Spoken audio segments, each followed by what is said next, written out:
남편이 좀 그랬으면 어때? 다 그러고 사는 거야. 시어머니가 전화기 너머로 이렇게 말하더라고요. 아버지가 숨이 넘어가는 그 새벽에 남편이 응급실이라길래 달려갔더니 비서랑 같은 침대에 누워 있었거든요. 근데 시어머니는 그걸 알면서도 참으래요. 제가 매달 350만 원씩 병원비 내주고 있는데, 아, 진짜. 제 친정아버지 돈 5억 5천만 원을 빼돌려 놓고도 뻔뻔한 그 시댁 식구들한테 저는 그냥 현금 인출기였던 거예요. 근데요, 돌아가신 아버지가 저한테 편지 한 통을 남겨두셨어요. 차용증이랑 송금 내역까지 전부요. 7년간 착한 며느리로 살았던 저요. 이제 그 돈 한 푼까지 다 받아내러 갈 거예요. 그 뒷이야기 오늘 시원하게 들려드리겠습니다. 아버지의 병실에서 10일째 밤을 보내고 있었습니다. 새벽 2시가 넘었는데도 저는 잠이 오지 않았죠.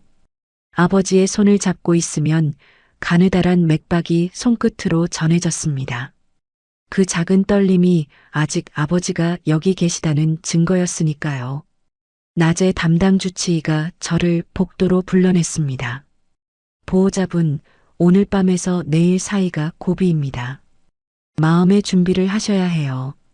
저는 고개만 끄덕였습니다. 마음의 준비라는 게 대체 어떻게 하는 건지 아무도 가르쳐 주지 않더군요. 병실 구석 간이 침대에서 이모 김복순이 몸을 뒤척였습니다. 이모도 며칠째 제대로 주무시지 못하고 계셨죠. 아버지의 가슴이 올라갔다 내려갔다를 반복했습니다. 그 간격이 점점 길어지는 게 느껴졌어요. 저는 아버지의 손을 두 손으로 감싸며 속으로 말했습니다. 아빠, 조금만 더 버텨줘요. 조금만 더. 그때 핸드폰이 울렸습니다. 새벽 3시 12분. 화면에 오수빈 비서라는 이름이 떠 있었죠. 여보세요? 사모님, 저 오수빈이에요. 지금 사장님이 회식하시다가 갑자기 쓰러지셨어요. 수빈의 목소리가 숨을 헐떡이고 있었습니다. 지금 대학병원 응급실로 옮겼는데 심장 쪽이 안 좋은 것 같대요. 빨리 오셔야 할 것 같아요, 사모님. 심장이 철렁 내려앉았습니다.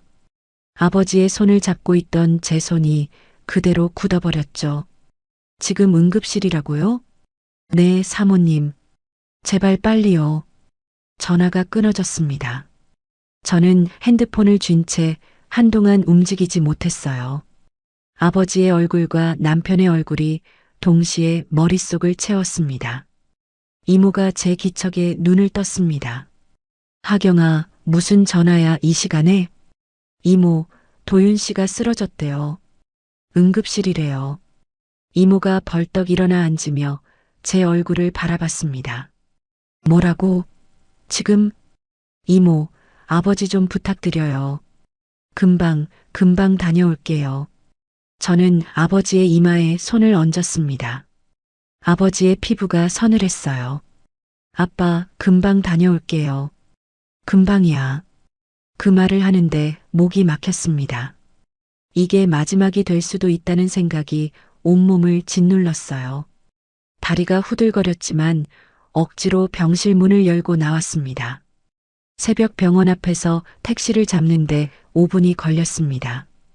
그 5분이 50분처럼 느껴졌죠. 택시 뒷자리에 앉아 주소를 말하는 제 목소리가 떨리고 있었습니다. 새벽 4시쯤 대학병원 응급실에 도착했습니다. 접수 창구로 뛰어가서 말했죠. 강도윤이요. 강도윤 환자 어디 있어요? 간호사가 화면을 확인하더니 고개를 갸웃했습니다. 강도윤 접수 기록이 없는데요. 혹시 다른 이름 아니세요? 아니에요, 강도윤이요. 1시간 전쯤 실려왔을 텐데요. 잠시만요, 아니요, 없습니다. 가슴이 두근거렸습니다. 뭔가 이상했어요. 저는 핸드폰을 꺼내 도윤에게 직접 전화를 걸었습니다. 신호음이 3번 갔습니다. 그 사이로 병원 안내 방송 소리가 희미하게 들렸죠. 아하경아, 도윤의 목소리에 술기운이 잔뜩 묻어 있었습니다. 나 2층 입원실 쪽이야. 올라와. 전화가 툭 끊어졌습니다. 응급실이 아니라 입원실이라고요. 저는 엘리베이터를 타고 2층으로 올라갔습니다. 복도가 텅 비어 있었습니다. 면회 시간은 한참 전에 끝난 새벽이었으니까요. 그런데 복도 끝 병실에서 도윤의 웃음소리가 흘러나왔습니다. 낮고 느긋한 웃음이었어요. 발걸음이 느려졌습니다. 병실 문이 반쯤 열려 있었죠. 그 틈으로 보인 것은 침대 위에 나란히 누운 두 사람의 모습이었습니다. 여자가 도윤의 가슴에 머리를 기대고 있었어요. 저는 문을 완전히 밀어 열었습니다. 여자가 고개를 들었습니다. 1시간 전 전화기 너머로 다급하게 외치던 그 목소리의 주인, 오수빈이었습니다. 도윤은 수빈의 어깨를 감싼 채 초점 없는 눈으로 저를 올려다봤습니다. 수빈은 놀라기는커녕 천천히 몸을 일으키며 저를 바라봤죠. 그 얼굴에 당황한 기색은 없었습니다. 도윤이 해해 웃으며 입을 열었습니다. 왔어? 하경아. 저는 소리를 지르지 않았습니다. 울지도 않았어요. 다만 그 두 사람의 얼굴을 번갈아 봤습니다. 응급실이라던 전화, 아버지 곁을 떠나 달려온 새벽 택시, 금방 돌아온다던 제 약속. 그 모든 것이 한꺼번에 머릿속을 스쳤습니다. 저는 한마디도 하지 못한 채 병실 문을 닫았습니다. 그리고 돌아섰죠. 뒤에서 도윤의 전화가 연달아 울렸지만 받지 않았습니다. 병원을 나와 택시를 탔어요. 다시 아버지의 병원으로. 택시 창밖으로 새벽 도시가 지나갔습니다. 신호등 불빛이 텅 빈 도로 위에서 혼자 깜빡이고 있었죠. 7년이었습니다. 잦은 야근, 갑작스러운 출장, 2년 전 갑자기 바뀐 비서, 이유 없이 줄어들던 생활비. 이상하다고 느끼면서도 무시했던 것들이 하나씩 떠올랐어요. 결혼 3년 차 아이를 잃던 날도 떠올랐습니다. 피가 쏟아져서 응급실로 실려갔는데 도윤은 출장이라며 오지 않았죠. 이모만이 제 손을 잡아주셨어요. 그 뒤로 우리 사이에서 아이 이야기는 다시 나오지 않았습니다. 새벽 5시 10분 아버지 병실에 돌아왔을 때 이모가 눈물을 훔치며 저를 맞았습니다. 하경아. 모니터 속 아버지의 심장 박동이 눈에 띄게 느려져 있었습니다. 저는 아버지의 손을 다시 잡았어요. 아빠 나왔어. 아빠. 아버지는 대답이 없었습니다. 눈도 뜨지 못하셨죠. 새벽 6시 23분. 모니터에서 길고 평평한 소리가 울렸습니다. 이모의 울음소리가 병실을 채웠어요. 저는 아버지의 식어가는 손을 잡은 채 눈물 한 방울 흘리지 못했습니다. 이 새벽에 저는 아버지를 잃었고 남편도 잃었습니다. 아버지의 마지막 순간에 이 자리에 있어주지 못했다는 사실이 제 안에서 무언가를 돌이킬 수 없이 부숴버렸습니다. 아버지의 빈소에 국화향이 가득했습니다. 3일장으로 치르기로 했죠.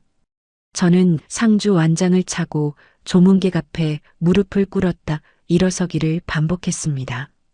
아버지의 사업 동료, 먼 친척, 동네 어르신들이 줄을 이었어요. 고개를 숙일 때마다 병원 침대 위에 나란히 누워있던 두 사람의 모습이 겹쳤습니다.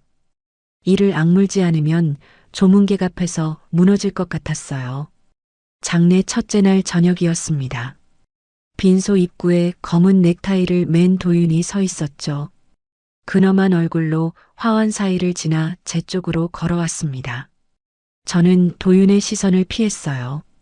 눈을 마주치면 제가 어떤 말을 내뱉을지 저도 몰랐으니까요. 이모가 재빨리 도윤 앞을 가로막았습니다. 도윤아, 하경이가 며칠째 잠을 못 잤어. 오늘은 그만 가봐라. 이모의 목소리는 정중했지만 단호했습니다. 도윤이 이모 너머로 저를 바라봤어요. 저는 고개를 돌린 채 조문객에게 절을 올렸습니다. 도윤이 빈소를 나가면서 핸드폰을 꺼내드는 게 보였습니다. 잠시 뒤 문자가 왔죠. 하경아, 얘기 좀 하자. 전화해. 저는 화면을 꺼버렸습니다. 장례 둘째 날 오후 아버지의 오랜 사업 파트너였던 황재민 변호사가 조문을 왔습니다. 검은 양복에 은퇴 안경을 쓴 황 변호사는 향을 올린 뒤 저를 빈소 밖으로 불러냈죠. 하경 씨, 아버님이 투병 중에 유언장을 쓰셨어요. 그리고 이건 따로 하경 씨에게만 전해달라고 맡기신 겁니다.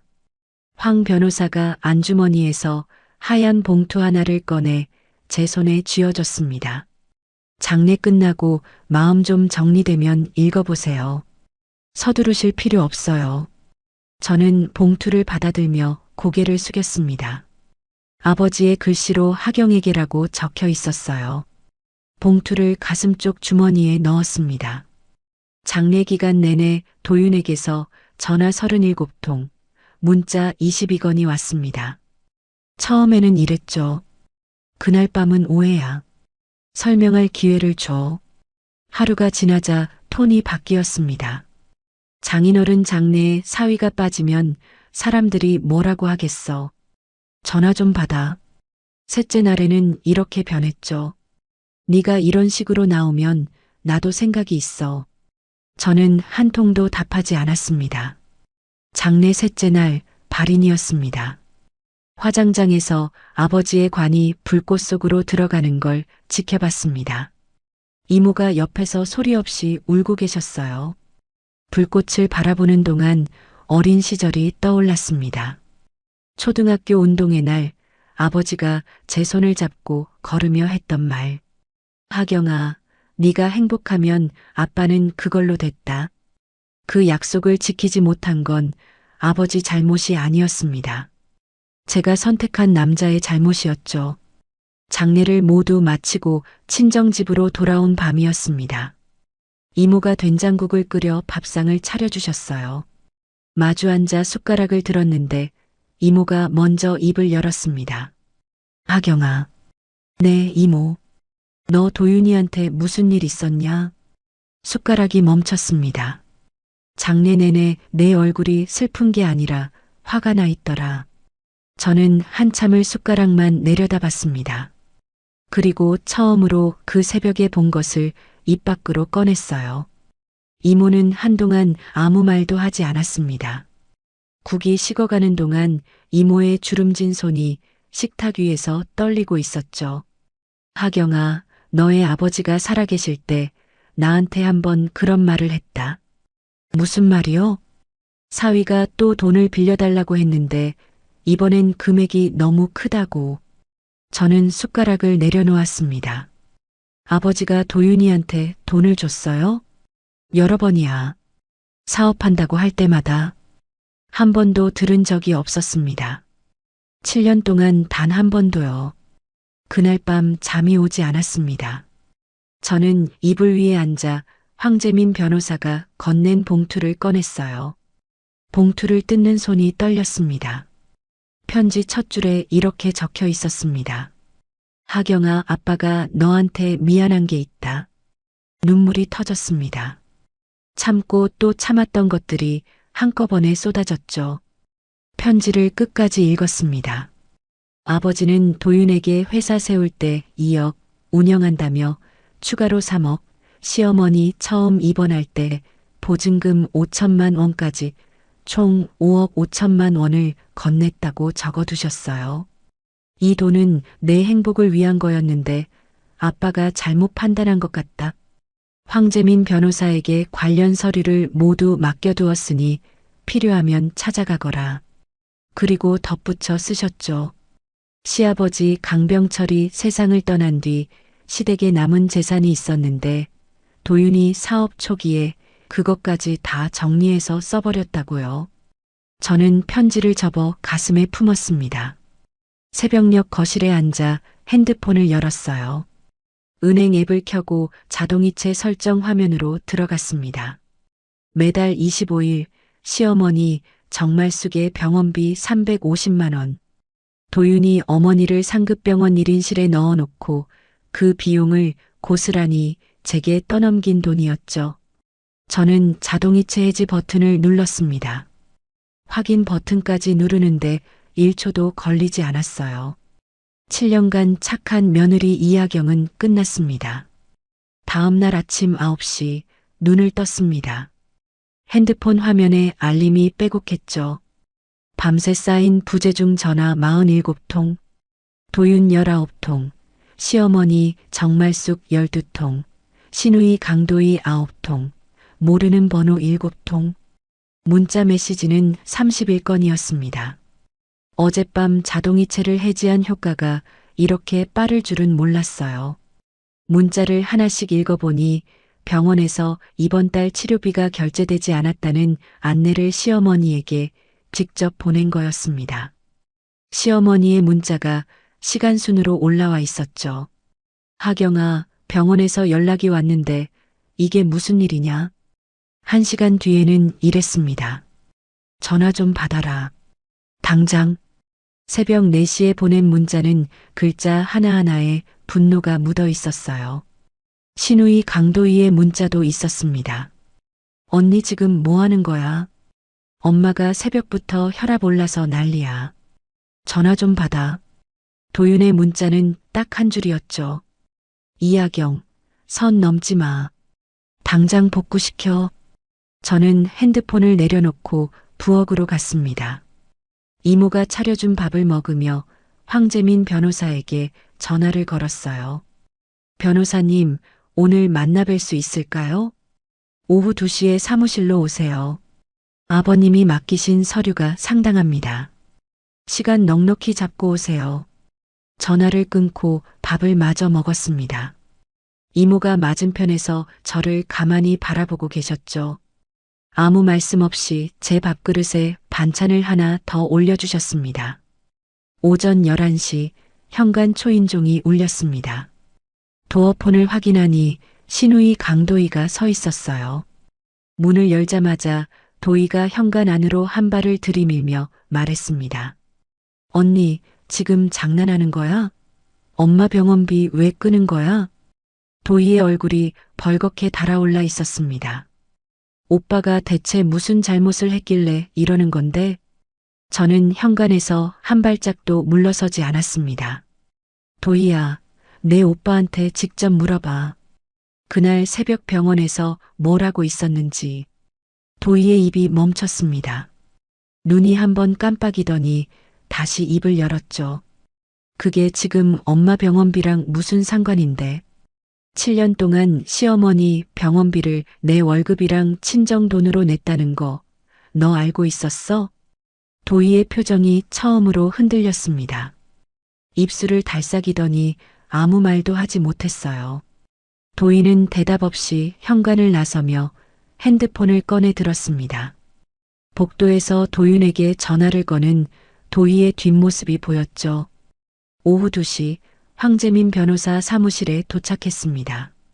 변호사가 두꺼운 서류 봉투를 테이블 위에 올려놓으며 말했습니다. 아버님이 꼼꼼한 분이셨어요. 이거 하나씩 보시죠. 봉투 안에는 도윤에게 돈을 보낸 내역이 담긴 이체 확인서 9건, 도윤이 직접 서명한 차용증 3장이 들어 있었습니다. 그리고 아버지가 따로 정리한 메모 한 권. 사위가 차용증 쓰는 걸 거부해서 내가 대신 기록함이라고 적힌 수기 장부였죠. 황 변호사가 서류를 한 장씩 넘기며 짚어줬습니다. 차용증에 적힌 금액만 3억이에요. 차용증 없이 보내신 돈이 2억 5천만 원이고 변호사가 안경을 고쳤으며 저를 봤습니다. 아버님이 투병 막바지에 저한테 이렇게 말씀하셨어요. 이 돈은 하경이 몫이니 반드시 돌려받게 해달라고. 목이 뜨거워졌습니다. 차용증이 있는 3억은 당장 돌려달라고 청구할 수 있어요. 나머지 2억 5천도 보내신 기록이랑 수기장부가 있으니까 충분히 싸울 수 있습니다. 저는 서류를 한 장 한 장 넘기며 아버지의 글씨를 따라갔습니다. 날짜마다 빼곡한 아버지의 메모가 딸에게 차마 말하지 못한 아버지의 마음이 느껴졌어요. 변호사 사무실을 나서며 핸드폰을 확인했습니다. 오후 들어 부재중 전화가 33통이 더 쌓여 있었죠. 아침부터 합치면 80통이었습니다. 그 목록 안에 오수빈의 번호도 있었습니다. 음성 메시지가 남겨져 있었죠. 사모님, 저 수빈인데요. 사장님이 지금 많이 화가 나 계셔서 한번 만나서 얘기할 수 있으면 좋겠는데요. 저는 음성 메시지를 끝까지 듣고 저장해뒀습니다. 택시 안에서 아버지의 서류를 다시 펼쳤어요. 서류 뭉치 사이에서 도윤 회사의 등기 서류 사본이 나왔습니다. 거기에 제가 전혀 몰랐던 사실이 적혀 있었죠. 회사 지분의 30%가 오수빈 명의로 되어 있었습니다. 택시 창밖으로 지나가는 가로수가 흐릿하게 번졌습니다. 이건 단순한 바람이 아니었어요. 제 친정 돈으로 세운 회사를 그 여자와 나눠 가진 거였습니다. 친정집에 돌아와 핸드폰에 부재중 전화 80통을 다시 한번 내려다봤습니다. 이 전화들은 저를 걱정해서 온 게 아니었어요. 자기들의 돈줄이 끊길까봐 두려워서 건 전화였죠. 저는 아버지가 남긴 서류 뭉치를 테이블 위에 펼쳐 놓았습니다. 차용증, 이체 내역서, 등기 서류. 7년간 빼앗긴 것들을 되찾을 방법을 하나하나 정리하기 시작했습니다. 이틀 뒤 월요일 아침이었습니다. 저는 결혼 전 다니던 회계법인의 선배 윤지연에게 연락을 했어요. 7년 만에 전화였는데 지연 선배는 반가운 목소리로 바로 받아줬죠. 하경아, 오랜만이다. 무슨 일이야? 선배, 만나서 드릴 말씀이 있어요. 오늘 시간 괜찮으세요? 강남 쪽으로 나올 수 있어? 점심 먹으면서 보자. 강남의 한 카페에서 마주 앉았습니다. 지연 선배는 7년 전과 크게 다르지 않았어요. 짧은 단발머리에 날카로운 눈매, 서류를 보면 칼같이 집어내던 그 선배였죠. 저는 가방에서 아버지가 남긴 서류 일체와 도윤 회사의 등기 서류 사본을 꺼내 테이블 위에 펼쳤습니다. 선배, 이 회사 재무 상태를 좀 봐주실 수 있어요? 지연 선배가 서류를 한 장씩 넘기기 시작했습니다. 커피잔을 옆으로 밀어놓고 등기 서류에 눈을 고정하더니 미간을 좁혔어요. 설립 자본금이 이 정도인데 공시된 매출이 이것밖에 안 돼? 선배가 손가락으로 숫자를 짚으며 고개를 저었습니다. 그리고 비서 명의로 지분 30%가 있다고? 이건 정상적인 구조가 아니야. 선배가 서류를 내려놓고 저를 똑바로 봤습니다. 하경아, 너의 아버지가 남긴 자료랑 공개된 법인 공시정보를 대조해보면 돈이 어디로 흘러갔는지 전체 그림이 나올 거야. 내가 아는 세무사 한 명 연결해 줄게. 이쪽으로 꼼꼼한 사람이거든. 저는 고개를 숙였습니다. 선배, 고마워요. 고맙긴. 7년 동안 연락도 없더니 이런 일로 찾아오니까 속상하지. 선배가 제 손을 한번 꽉 잡아줬어요. 그 손의 온기가 오래 남았습니다. 같은 날 오후 친정집으로 돌아오니 도어폰에 기록이 남아 있었습니다. 이모가 거실에서 저를 기다리고 있었죠. 하경아, 아까 도윤이가 왔었다. 왔어요? 꽃다발 들고 왔더라. 문 안 열어줬어. 30분 넘게 인터폰에 대고 뭐라 하다가 경비원한테 쫓겨갔어. 이모가 한숨을 쉬며 덧붙였습니다. 수빈이가 아파서 병문안 간 거라느니 그날 아무 일도 없었다느니 그런 소리를 하더라. 저는 신발을 벗으며 코웃음이 나왔습니다.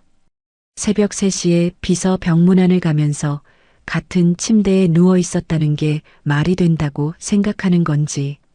그날 저녁 시어머니 정말숙에게서 전화가 왔습니다. 이번에는 받았어요. 하경아. 시어머니의 목소리가 울먹이고 있었습니다. 병원에서 다음 달 수술 일정 잡혔는데 치료비가 안 들어왔다고 하더라. 이게 어떻게 된 거냐? 저는 대답하지 않았습니다. 수화기 너머로 시어머니의 숨소리가 거칠어지는 게 들렸죠. 하경아, 도윤이가 뭘 잘못했는지 모르겠지만 시어머니의 톤이 바뀌었습니다. 남편이 좀 그랬으면 어때? 다 그러고 사는 거야. 손에 힘이 들어갔습니다. 핸드폰을 쥔 손가락 마디가 하얗게 변했어요. 어머니, 응? 그 말은 취소하세요. 저는 전화를 끊었습니다. 핸드폰을 테이블 위에 내려놓는 손이 미세하게 떨리고 있었죠. 다음 날 윤지연 선배가 연결해준 세무사 한정우를 만났습니다. 안경을 쓴 마른 체형의 남자였는데 서류를 받아들자마자 펜을 꺼내 숫자에 동그라미를 치기 시작했어요. 아버지가 남긴 회사 재무자료, 인터넷에서 열람할 수 있는 법인 등기 변동 내역, 공시 자료를 펼쳐놓고 한정우 세무사가 한참을 들여다봤습니다. 이거 공개된 정보만 봐도 이상한 게 한두 개가 아닙니다. 한정우가 펜으로 숫자 하나를 짚었습니다. 매출 대비 지출이 말이 안 돼요. 이 회사가 정상적으로 돌아가려면 외부에서 돈이 계속 들어왔어야 합니다. 외부에서 들어온 돈이 제 아버지 돈이라는 거죠? 한정우가 고개를 끄덕였습니다. 그렇게 보는 게 맞을 것 같아요. 이 회사는 실질적으로 적자예요. 겉으로만 정상 영업처럼 보이게 해놓은 거죠. 한정우가 등기 서류 쪽으로 펜을 옮겼습니다. 그리고 이 오수빈이라는 사람 명의의 지분 30%, 이건 세금을 줄이려고 일부러 나눠놓은 겁니다. 열의 9은 그래요. 서류 위에 펜으로 그어진 선들이 하나의 그림을 만들어가고 있었습니다. 내 아버지의 돈으로 세운 회사, 적자를 메우며 겉모습만 유지한 회사, 그 회사 지분을 내연녀 이름으로 쪼개놓은 남편. 그 주 금요일 저는 황재민 변호사를 다시 찾아갔습니다. 세무사의 분석 결과를 건네며 말했죠. 변호사님, 이혼 소송을 하고 싶어요. 차용금 반환이랑 같이요. 황 변호사가 분석 자료를 읽으며 천천히 고개를 끄덕였습니다. 이혼 사유로 남편의 바람과 재산 숨긴 것을 같이 주장하면 유리합니다. 다만 바람 쪽 증거를 좀 더 확보해야 해요. 그날 새벽에 보신 것만으로는 부족할 수 있어요. 저는 그 새벽 병원에서 목격한 장면을 떠올렸습니다. 두 사람이 나란히 누워있던 그 침대, 수빈의 태연한 얼굴, 도윤의 초점 없는 눈. 그걸 증거로 만들 방법을 찾아야 했어요. 같은 날 저녁 집으로 돌아오는 길에 오수빈에게서 전화가 왔습니다. 사모님, 저 수빈인데요. 드릴 말씀이 있어서 한번 만나주실 수 있을까요? 경계심이 올라왔습니다. 이 여자가 왜 저를 만나자는 건지. 하지만 저는 일단 응하기로 했어요. 내일 낮에 보죠. 장소는 제가 정할게요. 사람이 많은 카페를 골랐습니다. 토요일 오후 2시 창가 자리에 앉아 수빈을 기다렸죠. 수빈이 들어왔습니다. 지난번 병실에서 봤을 때의 태연함은 없었어요. 선글라스를 벗는 수빈의 손이 미세하게 떨리고 있었습니다. 사모님, 저 솔직하게 말씀드릴게요. 수빈이 자리에 앉으며 물컵을 잡았습니다. 지분 30%는 사장님이 제 이름으로 올려놓은 거예요. 실제로 저한테 돌아온 돈은 한 푼도 없어요. 저는 표정을 바꾸지 않고 듣기만 했습니다. 그리고 사장님이 요즘 회사 돈을 빼돌리고 있어요. 해외 계좌로 옮기고 있다고요. 수빈이 물을 한 모금 마시며 저를 바라봤습니다. 사모님이 이혼 소송 준비한다는 거 사장님이 알고 있어요. 그래서 지금 돈을 옮기기 시작한 거예요. 저는 수빈의 눈을 들여다봤습니다. 이 여자가 저를 진심으로 돕는 건지 도윤이 보낸 건지 판단이 서지 않았어요. 하지만 정보는 받아들이기로 했습니다. 카페를 나와 집으로 돌아오는 택시 안에서 생각을 정리했죠. 도윤이 돈을 빼돌리고 있다면 시간이 없었습니다. 저는 황 변호사에게 바로 전화를 걸었어요. 변호사님, 도윤 씨가 지금 돈을 빼돌리고 있을 수 있어요. 이혼 소송이랑 재산 동결 신청을 최대한 빨리 해주세요. 알겠습니다. 월요일에 바로 움직이죠. 전화를 끊고 창밖을 바라봤습니다. 오수빈이라는 변수를 어떻게 쓸 것인가. 저는 그날 밤 오래도록 그 답을 찾았습니다. 다음 주 월요일이었습니다. 황재민 변호사가 법원에 서류를 접수했어요. 도윤 회사법인 계좌와 도윤 개인 계좌에 대한 재산 동결 신청, 차용금 3억 원을 돌려달라는 소장, 가리고 이혼 소송장까지. 저는 변호사 사무실에서 서류 한 장 한 장에 서명을 했습니다. 펜을 놀릴 때마다 7년이라는 시간이 종이 위에서 끊어지는 느낌이었죠. 하경 씨, 여기 서명하시면 됩니다. 황 변호사가 마지막 서류를 밀어줬습니다. 저는 이름 석자를 또박또박 눌러 썼어요. 이하경. 더 이상 강도윤의 아내가 아닌 제 이름이었습니다. 열흘이 지났습니다. 도윤에게 소장이 전달된 날이었어요. 1시간도 채 안 돼서 전화가 울렸죠. 화면에 도윤의 이름이 떴습니다. 이번에는 받았어요. 이하경. 도윤의 목소리에서 예전의 국어라는 톤은 완전히 사라져 있었습니다. 낮고 거친 숨소리가 먼저 들렸죠. 소송이야? 진짜 소송을 걸어? 도윤이 책상을 치는 소리가 수화기 너머로 울렸습니다. 장인어른한테 받은 건 투자금이야. 빌린 돈이 아니라고. 차용증은 장인어른이 형식적으로 쓰라고 한 거야. 그걸 가지고 소송을 해? 저는 도윤의 말을 끊지 않았습니다. 한마디 한마디를 끝까지 들었어요. 도윤이 숨을 몰아쉬며 말을 이었죠. 나 없으면 그 회사 어떻게 됐을 것 같아? 내가 키운 거라고. 장인어른도 그걸 아셨어. 도윤의 말이 끝났습니다. 저는 입을 열었어요. 그러면 법정에서 그렇게 말해. 전화를 끊었습니다. 끊자마자 통화 녹음 파일을 확인했어요. 황 변호사의 조언대로 모든 통화에 녹음을 걸어둔 게 이렇게 쓸모가 있을 줄이야. 도윤이 스스로 차용증이 있다는 걸 인정한 셈이었습니다.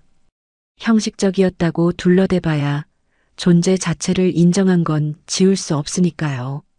그로부터 약 2주 뒤 황 변호사에게서 연락이 왔습니다. 하경 씨, 법원에서 재산 동결을 받아들였어요. 도윤 씨 법인 계좌랑 개인 계좌 둘 다 묶였습니다. 가슴이 내려앉는 것 같으면서도 동시에 단단해지는 느낌이었어요. 이제 도윤은 회사를 돌릴 돈이 없을 거였습니다. 그날 저녁 시어머니에게서 전화가 왔습니다. 하경아. 시어머니의 목소리가 높게 올라가 있었습니다. 네가 도윤이를 고소했다며. 회사가 망하면 병원비는 어쩌려고 그래. 너의 아버지가 무덤에서 부끄러워하실 거다. 돌아가신 아버지를 끌어들이는 그 말에 속이 뒤집어졌습니다. 하지만 저는 목소리를 높이지 않았어요. 어머니, 그 병원비가 어디서 나왔는지 한번 아드님한테 물어보세요. 전화를 끊었습니다. 핸드폰을 내려놓는 손에 힘이 풀렸지만 후회는 없었죠. 다음 날 신우이 강도희가 찾아왔습니다. 이전과는 달랐어요. 현관에 선 도희의 목소리가 낮았고 조심스러웠습니다. 언니, 나 좀 들어가도 돼? 저는 문을 열어줬어요.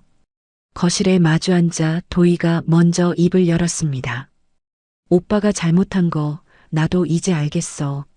도희가 무릎 위에 놓인 손을 꽉 쥐었습니다. 근데 엄마 병원비 문제만은 따로 생각해 줄 수 없을까? 내가 분담할게. 저는 도희의 얼굴을 가만히 봤습니다. 처음으로 시댁 쪽에서 사람 말이 나오고 있었어요. 도희야, 네가 직접 병원이랑 계약하고 직접 내겠다면 상관없어. 도희가 고개를 끄덕이며 자리에서 일어났습니다.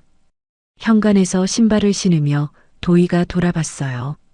언니 미안해. 처음에 왔을 때 나도 몰라서 그랬어.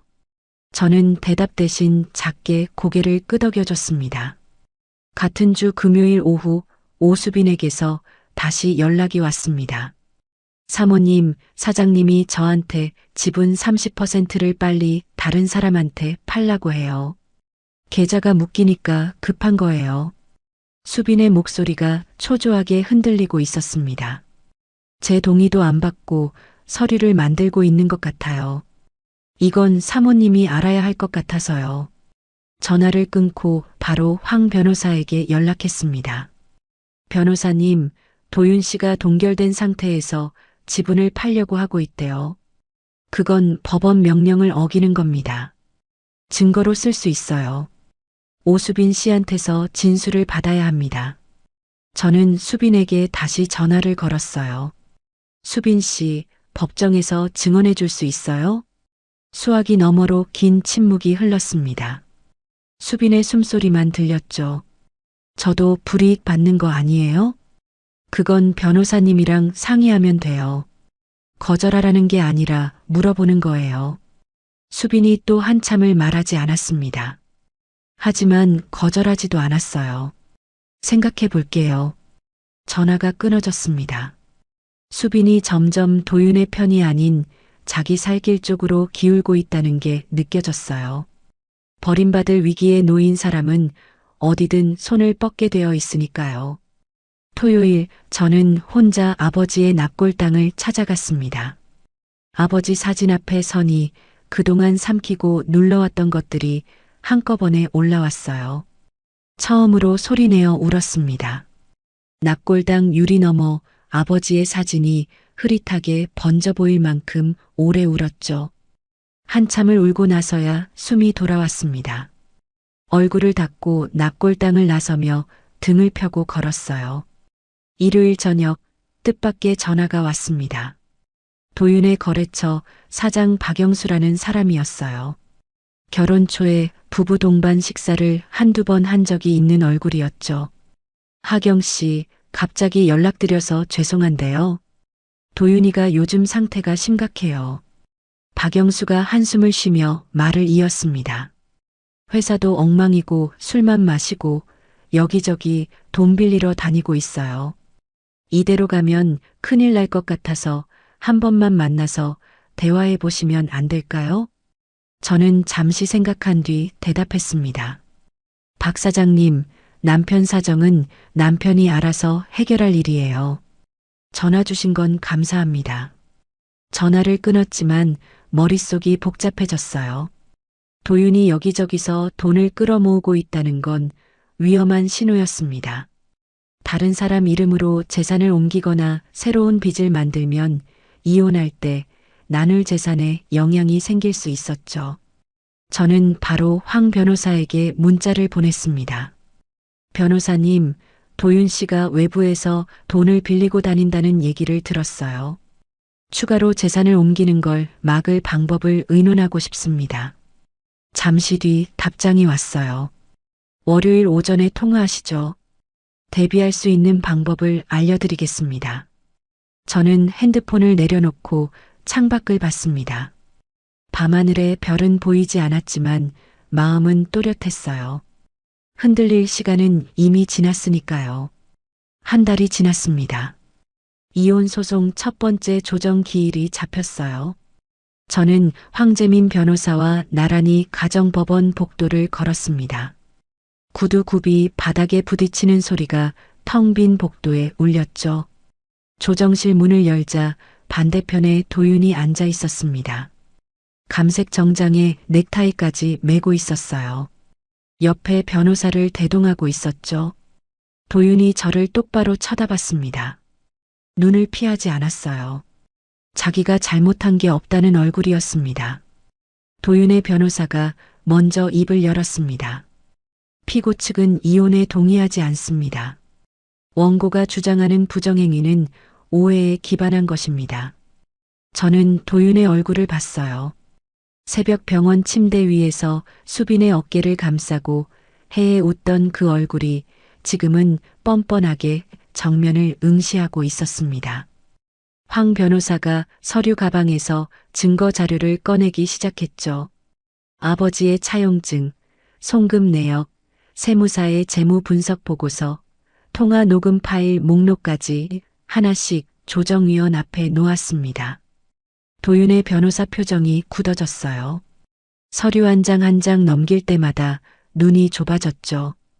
도윤이 처음으로 자기 변호사 쪽으로 몸을 기울이며 뭔가를 속삭였습니다. 이마에 땀이 맺혀 있는 게 보였어요. 조정위원이 서류를 한참 들여다보더니 말했습니다. 증거 자료가 상당합니다. 양측 모두 다음 기일까지 입장을 정리해 오세요. 첫 번째 조정은 합의 없이 끝났습니다. 조정실을 나서는데 뒤에서 빠른 발소리가 들렸어요. 도윤이 복도에서 제 팔을 잡았습니다. 하경아. 도윤의 손에 힘이 들어가 있었죠. 법원에서 이러지 말고 둘이 얘기하자. 내가 잘못한 건 인정할게. 저는 도윤의 손을 내려다봤습니다. 근데 회사까지 건드리면 나는 끝이야. 끝나면 위자료를 줄 수도 없어. 알겠어? 저는 도윤의 손을 뿌리쳤습니다. 팔목에 붉은 자국이 남았어요. 줄 위자료가 없는 게 아니라 줄 돈 자체가 내 돈이었잖아. 도윤의 얼굴이 일그러졌습니다. 저는 돌아섰어요. 뒤에서 도윤이 뭔가를 더 말했지만 들리지 않았습니다. 이미 복도 끝을 돌아 나왔으니까요. 조정이 결렬되고 이틀 뒤 오수빈에게서 전화가 왔습니다. 수빈의 목소리가 떨리고 있었어요. 사모님, 사장님이 제 명의 지분을 제 동의도 없이 넘기려고 서류를 만들고 있어요. 위조하고 있다고요. 수빈의 숨소리가 거칠어졌습니다. 저를 버리려는 거예요. 지분도 빼앗고 증거도 없애려는 거예요. 저는 가만히 듣다가 물었습니다. 수빈 씨, 법정에서 증언할 마음이 있어요? 이번에는 침묵이 길지 않았어요. 할게요. 저도 이대로 당하고만 있을 수는 없으니까요. 저는 바로 수빈을 황 변호사 사무실로 데려갔습니다. 수빈이 변호사 앞에 앉아 입을 열기 시작했어요. 2년 전부터였어요. 사장님이 먼저 다가왔고 저는 거절하지 못했어요. 수빈의 손이 무릎 위에서 떨리고 있었습니다. 회사 돈으로 제 전세금을 넣어줬어요. 해외 출장이라고 하고 같이 여행도 갔고요. 수빈이 가방에서 핸드폰을 꺼내 화면을 넘겼습니다. 도윤과 주고받은 대화를 저장한 파일, 호텔 예약 확인서, 항공권 사본. 하나씩 테이블 위에 올려놓을 때마다 황 변호사가 고개를 끄덕였죠. 이 정도면 부정행위 증명에 충분합니다. 황 변호사가 서류를 정리하며 말했습니다. 수빈이 고개를 숙인 채 입술을 깨물고 있었어요. 저는 수빈의 얼굴을 봤습니다. 미움과 연민이 동시에 밀려왔지만 어느 쪽도 내색하지 않았죠. 수빈의 증거를 확보한 다음 날 한정우 세무사와 함께 도윤 회사의 자금 흐름을 최종 정리했습니다. 아버지가 보낸 5억 5천만 원 중 실제로 사업에 쓰인 돈은 2억이 채 되지 않았어요. 나머지 3억 5천만 원 이상이 엉뚱한 곳으로 빠져 있었죠. 도윤 개인 소비, 수빈의 전세금, 해외 계좌, 그리고 시어머니 명의 적금. 한정우 세무사가 펜으로 숫자를 짚으며 말했습니다. 시어머니 정말숙 명의 적금에 8천만 원이 들어있어요. 이게 아버님 돈에서 흘러간 겁니다. 숨이 막혔습니다. 시어머니는 저한테 병원비를 내라고 하면서 동시에 아들을 통해 뒷돈을 챙기고 있었던 거예요. 7년 동안 제가 이 가족에게 대체 무엇이었는지, 현금 인출기도 아니고 돈을 짜내는 기계도 아니고, 황 변호사가 이 모든 자료를 모아 이혼 소송 추가 서면을 작성했습니다. 서면을 건네며 변호사가 말했죠. 하경 씨, 여기에 형사고소도 같이 가면 어떨까 합니다. 서류 위조와 돈을 빼돌린 건 형사사건이에요. 형사고소까지 가면 어떻게 돼요?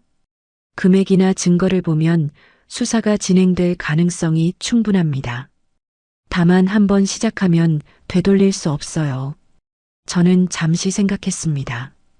아버지 편지에 적힌 글씨가 떠올랐어요. 이 돈은 하경이 몫이니 반드시 돌려받게 해달라. 해주세요. 그날 밤 뜻밖에도 시어머니에게서 전화가 왔습니다. 이전과 완전히 다른 목소리였어요. 울먹이고 있었습니다. 하경아, 내가 잘못했다. 도윤이가 적금 넣어준 건 사업해서 번 돈이라고 했어. 나는 정말 몰랐어. 시어머니가 코를 훌쩍이며 말을 이었습니다. 제발 형사고소는 하지 마라. 도윤이가 잡혀가면 어떡하니? 저는 천장을 올려다보며 숨을 한번 내쉬었습니다.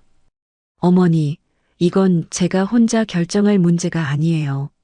법이 판단하는 겁니다. 전화를 끊었습니다. 자정이 넘어 모든 전화와 연락이 잠잠해졌어요. 방안이 고요했습니다. 저는 테이블 위에 놓인 아버지의 편지를 꺼내 다시 읽었습니다. 편지 마지막 줄에 손가락을 올렸어요. 하경아, 내 인생은 내 거다. 누구의 아내도 누구의 며느리도 아닌 너 자신으로 살아라. 이제 마지막 싸움만 남았습니다. 약 2달이 흘렀습니다.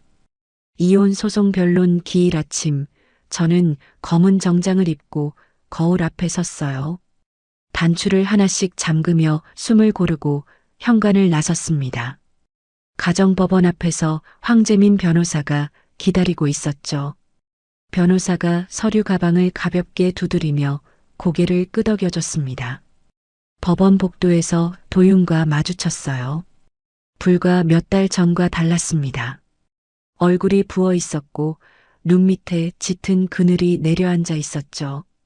양복은 깔끔했지만 그 안에 사람은 쪼그라들어 있었어요. 도윤 옆에 변호사도 어두운 표정으로 서류를 넘기고 있었습니다. 도윤과 눈이 마주쳤어요. 아무것도 느껴지지 않았습니다. 저는 시선을 거두고 법정 안으로 들어갔죠. 재판장이 입장하자 법정이 조용해졌습니다. 변론이 시작됐어요. 황 변호사가 자리에서 일어나 증거 자료를 하나씩 제출했습니다. 오수빈의 서면 증언, 도윤과 수빈이 주고받은 대화 저장 파일, 호텔 예약 내역, 항공권 사본. 재판장이 서류를 받아들며 한 장씩 넘겼죠. 이어서 아버지의 차용증 원본과 송금 내역, 한정우 세무사의 재무 분석 보고서까지 올라갔습니다. 황 변호사가 또렷한 목소리로 설명했어요. 원고의 친정아버지가 피고에게 건넨 5억 5천만 원 중 실제 사업에 쓰인 금액은 2억이 채 되지 않습니다. 나머지는 피고의 개인 용도와 내연 관계 유지에 사용됐습니다.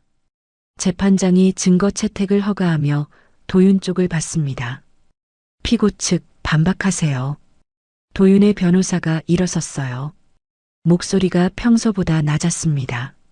차용증에 적힌 금액은 투자금 성격이었으며 반환 의무가 없습니다. 황 변호사가 곧바로 일어나며 녹음 파일 재생을 요청했습니다. 재판장이 허가하자 법정에 도윤의 목소리가 울려 퍼졌어요. 장인어른이 형식적으로 쓰게 한 차용증이야. 그걸 가지고 소송을 해? 녹음이 끝나자 법정이 잠시 조용해졌습니다. 도윤이 직접 차용증의 존재를 인정한 거였죠. 형식적이든 아니든 차용증을 썼다는 사실 자체를 본인 입으로 말한 겁니다. 도윤의 얼굴이 붉게 달아올랐어요. 입술을 꽉 깨물고 고개를 숙였습니다. 이어서 오수빈이 증인으로 호출됐습니다. 수빈이 증인석에 앉았어요. 도윤과 눈을 마주치지 않았습니다. 시선을 정면에 고정한 채 입을 열었죠. 저와 피고의 관계는 2년 전부터 시작됐습니다. 수빈의 목소리가 법정 안을 채웠어요. 피고가 회사 법인카드로 제 생활비를 결제했고 제 명의 지분 30%도 피고의 지시에 의한 것이었습니다. 수빈이 잠시 숨을 고르며 말을 이었습니다. 최근에는 피고가 제 동의 없이 이 지분을 다른 사람에게 넘기려고 서류를 만들었습니다. 도윤이 증인석의 수빈을 노려봤어요. 의자에서 몸을 일으키며 목소리를 높였죠. 이 여자가 지금 거짓말을. 피고, 조용히 하세요. 재판장이 제지했습니다. 도윤이 변호사의 손에 끌려 다시 자리에 앉았어요. 주먹을 꽉 쥔 도윤의 손등에 핏줄이 붉어져 있었습니다. 변론이 끝나고 재판장이 판결 선고 기일을 통보했습니다. 황 변호사가 법원 밖에서 저에게 말했어요. 증거가 압도적입니다. 이혼 판결은 거의 확실하고 재산 분할이랑 위자료에서도 유리해요. 다만 상대가 항소할 가능성은 있습니다. 저는 고개를 끄덕이며 법원 계단에 잠시 앉았습니다. 다리에 힘이 풀려 있었어요. 긴장하고 있었다는 걸 이제야 몸이 알려주고 있었죠. 일어서려는데 뒤에서 발소리가 들렸습니다. 도윤이었어요. 이번에는 팔을 잡지 못했습니다. 한 발짝 뒤에 서서 말했죠. 하경아. 걸음을 멈추진 않았지만 도윤의 목소리가 귀에 닿았습니다. 나 이제 정말 끝이야.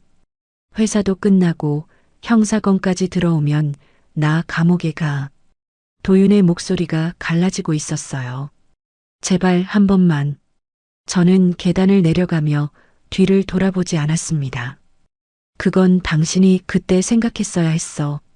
결혼 3년 차에 아이를 잃고 응급실 침대에서 혼자 울던 밤, 출장이라며 오지 않았던 그때.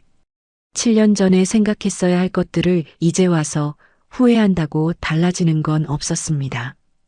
법원 주차장에서 황 변호사와 헤어지고 혼자 차에 앉았어요. 핸드폰을 확인하니 신우이 강도희에게서 문자가 와 있었습니다. 언니, 법정에서 있었던 얘기 들었어. 오빠가 그 정도인 줄은 나도 정말 몰랐어. 미안해. 엄마 병원비는 내가 어떻게든 해볼게. 저는 화면을 한참 바라봤습니다. 시댁 가족 중에서 처음으로 진심이 느껴지는 말이었어요. 답장은 하지 않았지만 핸드폰을 내려놓는 손이 조금 가벼웠습니다. 그 주 후반 경찰에서 도윤에 대한 서류 위조와 돈을 빼돌린 혐의로 수사를 시작했다는 통보가 왔습니다. 황 변호사를 통해 도윤이 경찰에 출석해서 조사를 받았다는 소식도 전해 들었죠. 이 모든 게 복수가 아니었습니다. 아버지의 돈과 제 인생을 되찾는 과정이었어요. 빼앗긴 것을 회수하는 것뿐이었죠. 주말 친정 이모가 집에 와서 저녁을 차려주셨습니다. 된장찌개를 끓이며 이모가 말했어요. 너의 아버지가 보고 있으면 대견해 했을 거다. 이모가 국자를 내려놓고 저를 돌아봤습니다. 그리고 네가 힘들 때 더 옆에 있어주지 못해서 미안하다, 하경아. 저는 이모의 손을 잡았습니다. 거칠고 따뜻한 손이었어요. 아버지 장례 이후 처음으로 마음을 놓을 수 있었습니다. 일요일 밤 판결 선고를 앞두고 저는 방에 앉아 그동안의 기록들을 정리했어요. 아버지의 편지, 서류, 녹음 파일, 문자 저장 화면. 하나의 폴더에 모아 넣었습니다.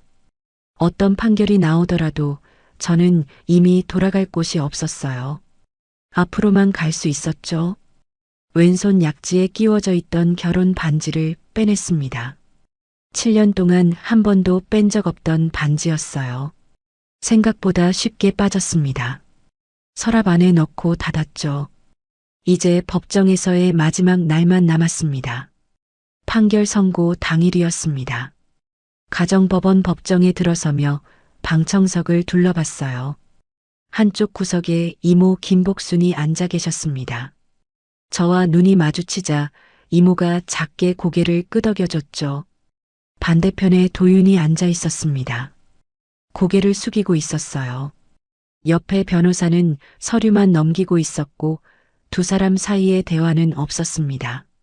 재판장이 입장하자 법정이 조용해졌어요. 저는 무릎 위에 놓인 두 손을 가만히 내려다봤습니다. 약지에 반지가 없는 손이 낯설지 않았어요. 재판장이 판결문을 읽기 시작했습니다. 피고 강도윤의 부정행위가 명백히 인정되며 혼인 기간 중 원고의 친정 자금을 유용한 행위는 혼인 파탄의 주된 원인에 해당합니다. 재판장의 목소리가 법정을 채웠어요. 이혼을 인용하며 위자료 7천만 원을 피고가 원고에게 지급할 것을 명합니다. 재산 분할에 있어 원고에게 유리한 비율을 적용하며 별도로 차용금 3억 원에 대한 반환 판결을 함께 선고합니다. 끝이었습니다. 7년이라는 시간이 재판장의 몇 마디로 정리됐어요. 가슴속에서 무언가가 풀려나가는 느낌이 들었습니다. 울컥하지도 않았고 기쁘지도 않았어요. 다만 무거운 짐을 바닥에 내려놓은 것처럼 어깨가 가벼워졌죠. 자리에서 일어나 법정 문을 향해 걸었습니다. 뒤에서 도윤이 자리에서 일어나는 소리가 들렸어요. 하경아. 도윤의 목소리가 갈라져 있었습니다.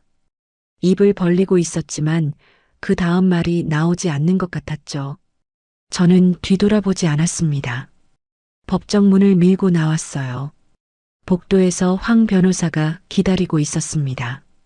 수고하셨습니다, 하경 씨. 이모가 방청석에서 나와 제 앞에 섰어요. 아무 말 없이 저를 안아주셨습니다. 이모의 품에서 나는 된장찌개 냄새가 희미하게 났어요. 이모의 등을 두 손으로 가만히 감싸 안았습니다. 법원을 나와 이모와 나란히 걸었어요. 5월의 햇살이 따뜻했습니다. 이모가 제 팔짱을 끼며 물었죠. 하경아, 이제 뭐 할 거냐? 이모, 일단 밥부터 먹어요. 이모가 피식 웃으셨어요. 법원 앞 작은 식당에 들어가 마주 앉았습니다. 된장찌개 2그릇을 시켰죠. 뜨거운 찌개가 나오고 밥 한 숟가락을 입에 넣었을 때 평범한 한 끼의 식사가 그 어떤 승리보다 따뜻하게 느껴졌어요. 이모가 찌개를 호호 불며 말했습니다. 내 아버지 산소에 가서 알려줘야겠다. 네, 이따 갈 거예요. 혼자 갈 거야? 네, 혼자 다녀올게요. 이모가 고개를 끄덕이며 밥을 떴습니다. 더 이상 묻지 않으셨어요. 이모는 늘 그랬죠. 필요한 만큼만 말하고 필요한 만큼만 곁에 있어 주셨습니다. 식사를 마치고 이모와 헤어졌어요. 혼자 걸으며 핸드폰을 확인하니 신우이 강도희에게서 문자가 와 있었습니다. 언니, 아니, 이제는 하경 씨라고 불러야 하나? 판결 소식 들었어. 오빠 대신 사과할게. 그리고 엄마 병원비는 내가 감당할게. 그동안 고마웠어. 화면을 한참 바라봤습니다. 7년 동안 신우이에게서 고맙다는 말을 한 번도 들은 적이 없었어요. 이제 와서 듣는 그 말이 늦었지만 가볍지는 않았습니다. 짧게 답장을 쳤어요. 도혜 씨도 건강하세요. 핸드폰을 주머니에 넣고 택시를 잡았습니다. 아버지의 납골당으로 향했어요. 납골당 유리 너머 아버지의 사진이 보였습니다. 양복을 입고 환하게 웃고 계신 사진이었어요. 사업이 잘 되던 시절 회사 창립 기념일에 찍은 거였죠. 저는 아버지 사진 앞에 서서 입을 열었습니다. 아빠, 다 끝났어. 목소리가 떨리지 않았어요. 아빠 돈도 찾을 거야. 끝까지 가려고. 사진 속 아버지가 웃고 계셨습니다. 살아계실 때 하시던 그 웃음 그대로였어요. 나도 찾았어, 아빠. 나를. 울지 않았습니다. 미소로 아버지와 인사했어요. 유리의 손가락을 가만히 대었다가 떼고 돌아섰습니다. 납골당을 나서는데 황 변호사에게서 전화가 왔어요. 하경 씨, 상대 쪽 변호사가 항소를 검토하고 있다고 하는데 형사건이 같이 가고 있어서 뒤집힐 가능성은 낮습니다. 네. 그리고 차용금 3억 반환도 강제로 받아낼 절차에 들어갈 수 있어요. 저는 걸음을 멈추지 않고 대답했습니다. 끝까지 가주세요, 변호사님. 알겠습니다. 전화를 끊고 납골당 밖 벤치에 잠시 앉았어요. 바람이 불었습니다. 나뭇잎이 흔들리는 소리가 고요한 납골당 주변을 채웠죠. 집으로 돌아와 방 안을 둘러봤습니다. 결혼 7년 동안 시댁 살림에 묻혀 한 번도 꺼내보지 못했던 것들이 서랍 안에 있었어요. 하나씩 꺼냈습니다. 재경관리사 자격증 원본, 대학 졸업장, 친정에서 가져온 가족사진 액자, 책상 위에 하나씩 올려놓았어요. 가족사진 속에는 아버지와 이모, 그리고 20살의 제가 웃고 있었습니다. 책꽂이에서 먼지 쌓인 회계 서적들을 꺼내 다시 꽂았어요. 내일부터 이력서를 쓰기로 했습니다. 7년이라는 공백이 두렵지 않았다면 거짓말이겠지만 이제 두려움보다 앞으로 가고 싶은 마음이 더 컸으니까요. 밤이 됐습니다. 방불을 끄기 전 핸드폰을 열어 연락처 목록으로 들어갔어요. 강도윤이라는 이름 위에 손가락을 올렸습니다. 삭제를 눌렀어요. 화면에서 그 이름이 사라졌습니다. 증거 파일들은 따로 백업해 두었습니다. 끝날 때까지 끝난 게 아니니까요. 마지막으로 아버지의 편지를 꺼내 읽었습니다. 몇 번이나 읽은 편지인데도 마지막 문장에서 매번 멈추게 됐어요. 하경아, 내 인생은 내 거다. 누구의 아내도 누구의 며느리도 아닌 너 자신으로 살아라. 펜을 꺼내 그 문장에 밑줄을 그었습니다. 편지를 접어 책상 서랍 맨 앞쪽에 넣어두었어요. 내일 아침 눈을 뜨면 가장 먼저 보이는 자리였죠. 잠들기 전 화장실 거울 앞에 섰습니다. 거울 속에 제 얼굴을 들여다봤어요. 7년 전 결혼식 날의 저보다 주름이 늘었고 볼이 말랐습니다. 하지만 눈빛이 달랐어요. 흔들리지 않는 눈이었습니다. 이하경, 수고했다. 거울 속에 제가 고개를 끄덕이는 것 같았어요. 불을 끄고 이불을 덮었습니다. 내일을 위해 눈을 감았어요. 이하경 씨의 사연 여기까지입니다. 돌아가신 아버지의 마지막 순간도 함께하지 못하게 만든 사람이 다름 아닌 남편이었다는 거 참 가슴이 먹먹하더라고요. 그런데 이 사연이 단순히 나쁜 남편 응징하는 이야기는 아니었던 것 같아요. 누군가의 아내로 누군가의 며느리로만 살다가 잃어버렸던 자기 자신을 다시 찾아가는 과정이었거든요. 아버지가 편지에 남긴 그 한 줄 내 인생은 내 거다. 그 말이 이하경 씨를 다시 일으켜 세운 거잖아요. 시청자 여러분 중에도 혹시 참는 게 사랑이라고 가족을 위해서라면 당연히 그래야 한다고 생각하며 살아오신 분 계시지 않나요? 참는 것도 한계가 있고 그 한계를 넘기면 참았던 내가 사라져버려요. 늦었다고 생각하는 그 순간이 사실은 가장 빠른 때더라고요. 이하경 씨처럼 자기 이름 석자를 되찾는 용기 시청자 여러분도 꼭 가지셨으면 좋겠습니다. 오늘 사연이 시원하셨다면 구독과 좋아요 꾹 눌러주시고요. 이야기를 끝까지 들어주신 분이 계시다면 잘 들었다고 댓글 하나만 남겨주세요.